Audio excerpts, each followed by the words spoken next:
4월 5일 미국 동부에서 발생한 규모 4.8의 지진으로 미국 인구의 8분의 1가량인 4,200만 명이나 지진을 감지한 것으로 추정됐습니다. 지진 규모가 5를 넘지 않았는데도 흔들림이 이처럼 넓게 펴진 이유는 밀도가 높은 오래된 암석이라는 미국 동부 지질의 특성 때문이라는 분석이 나오고 있습니다. 미 지질조사국은 이날 뉴욕과 뉴저지 지역에서 규모 4.8의 지진이 발생했고 4,200만 명 이상이 지진으로 인한 흔들림을 느꼈을 것이라고 밝혔습니다. 지진은 뉴욕시뿐만 아니라 필라델피아 등 동부 전역의 도시에서도 감지됐습니다. 악시오스는 이런 현상에 대해 같은 규모의 지진이 서해안에서 발생했다면 그렇게 멀리서까지 느끼지는 못했을 것이라며, 왜냐하면 북미 동부 지역의 지진파는 서부 지역의 지진파와 다르게 작동하기 때문이라고 설명했습니다. 뉴욕이 있는 미 동부 일대는 규모 5.0 이상의 지진이 거의 발생하지 않는 지역이지만 지진 대비가 덜한 만큼 한 번 중대형급 지진이 발생하면 그 피해가 더 커질 수 있다는 지적도 나오고 있습니다. 뉴욕시 재난관리국은 2019년 발간한 도시 위험관리 보고서에서 어떤 지진이든 뉴욕의 다리와 터널, 댐, 고속도로와 같은 기반시설을 해칠 수 있다며, 뉴욕 내 서로 연결된 사회기반시설의 복잡한 망이 갖는 지진 취약성에 대한 이해도는 여전히 낮으며 이는 매우 우려되는 부분이라고 평가했습니다.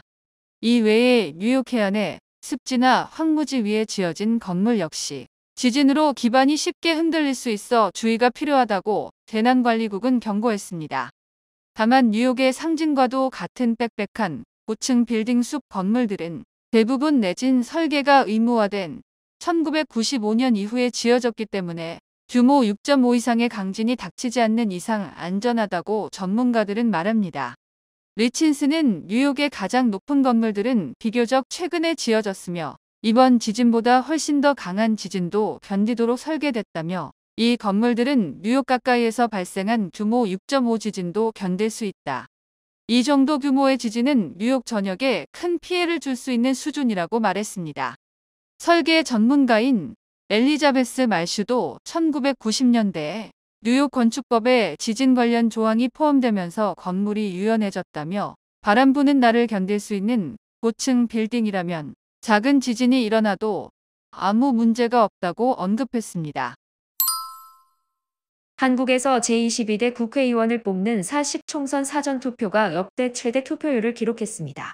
사전투표가 종료된 6일 오후 6시 누적 투표율은 31.28%로 전체 유권자 4,428만 11명 가운데 1,384만 9,043명이 투표했습니다. 이는 역대 총선 사전투표율 중 최고치로 4년 전 21대 총선보다 4.59%포인트 높습니다.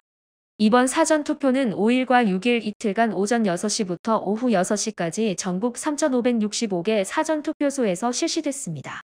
한편 선관위는 사전투표함 바꿔치기 등 부정선거 의혹을 불식하기 위해 누구든 따로 신청하지 않아도 시 도선관위 청사에 설치된 대형 CCTV 모니터를 통해 24시간 사전투표함 보관 상황을 확인할 수 있도록 했습니다.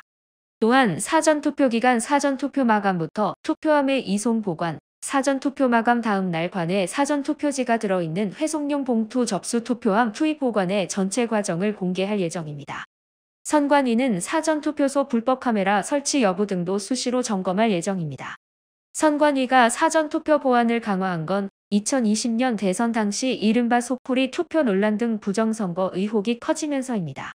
앞서 대선 당일 코로나 확진자 및 격리 유권자들이 투표한 투표용지를 소쿠리, 쇼핑백 등에 담아 옮기면서 보안에 대한 논란이 불거진 바 있습니다. 이번 총선을 앞두고도 사전투표소 불법 카메라 사건이 터져 보안이 한층 강화됐습니다. 사전투표는 전국 단위 선거로는 2014년 제6회 지방선거에 처음 도입됐습니다. 당시 사전투표율은 11.49%였고 이후 계속 높아지고 있습니다. 4월 3일 오전 대만 동해안에서 진도 7.4의 강력한 지진이 발생해 여전히 구조작업이 이어지고 있습니다. 대만 강진 발생 이후 구조작업 골든타임인 발생 후 72시간이 지났지만 여전히 적지 않은 사람의 행방이 파악되지 않고 있습니다.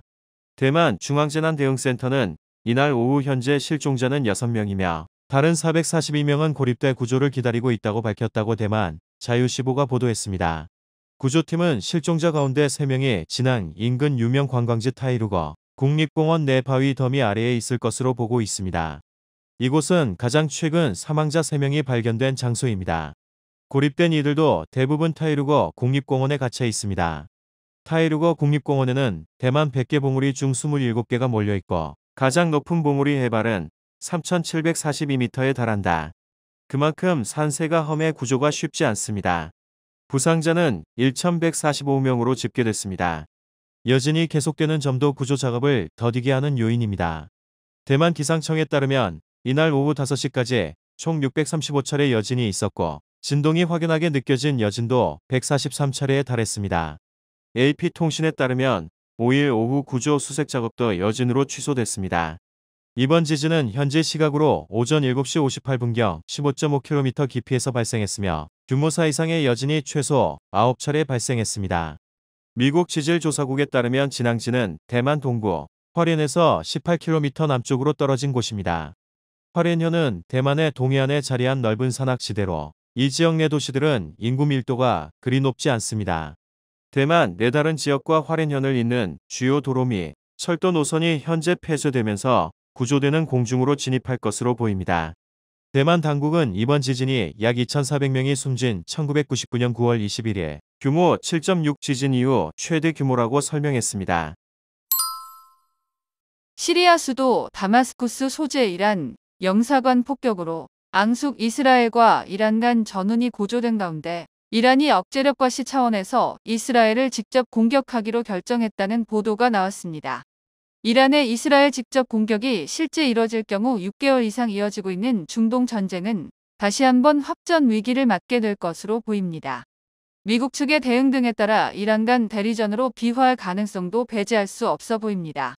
미 일간 뉴욕타임스는 5일 익명을 요구한 복수의 이란 관리를 인용해 이란은 전군의 최고 수위 경계령을 내렸으며 억제력 창출을 위해 다마스쿠스 공격에 대한 직접 대응을 해야 한다는 결정을 내렸다고 보도했습니다.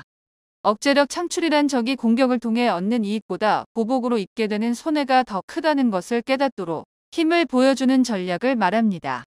앞서 지난 1일 시리아 다마스쿠스에 있는 이란 영사관이 폭격받았습니다. 혁명수비대 정예 쿠두스군의 레바논 시리아 담당 지휘관 모하마드 레자 자에디와 부지휘관 모하마드 하디하지 라히미 그리고 다른 6명의 혁명수비대 장성들이 숨졌습니다. 이후 이란 최고 지도자인 아야톨라 알리 하메네이는 이스라엘을 폭격의 배후로 지목하고 외를 맞게 될 것이라며 응징을 예고했습니다. 이란 측 보복의 구체적인 방식과 시기에 대한 다양한 예측 속에 일각에서는 오는 10일 전후로 종료되는 라마단의 권능의 밤을 공격 시점으로 보는 관측도 있습니다. 이란의 보복 방식과 관련해서는 공격용 드론과 순항 미사일이 동원될 수 있다는 보도도 나왔습니다. 미 CBS 방송은 이란의 이스라엘 공격 계획에 무장 드론 무리 출격과 순항 미사일 발사가 포함되어 있다는 정보를 미국이 입수했다고 전했습니다. 그러나 공격이 이란에서 실행될지 아니면 시리아나 이라크에서 실행될지는 알려지지 않았다고 방송은 덧붙였습니다. 이런 가운데 CNN 방송은 조 바이든 미 행정부가 이란의 공격이 불가피하다는 판단하에 높은 경계 수준을 유지하고 있다고 전했습니다. 이스라엘도 전투부대원의 휴가를 중단하고 방공망 운용 예비군을 추가로 동원하는 등 만일의 사태에 대비하고 있습니다. 이란은 미국의 개입 가능성을 경계하며 베냐민 네타냐후 이스라엘 총리의 덫에 걸려들지 말라고 사전 경고 메시지를 미측에 전달했으며 이에 미국은 이란의 미국 목표물은 타격하지 말라고 요청한 상태입니다.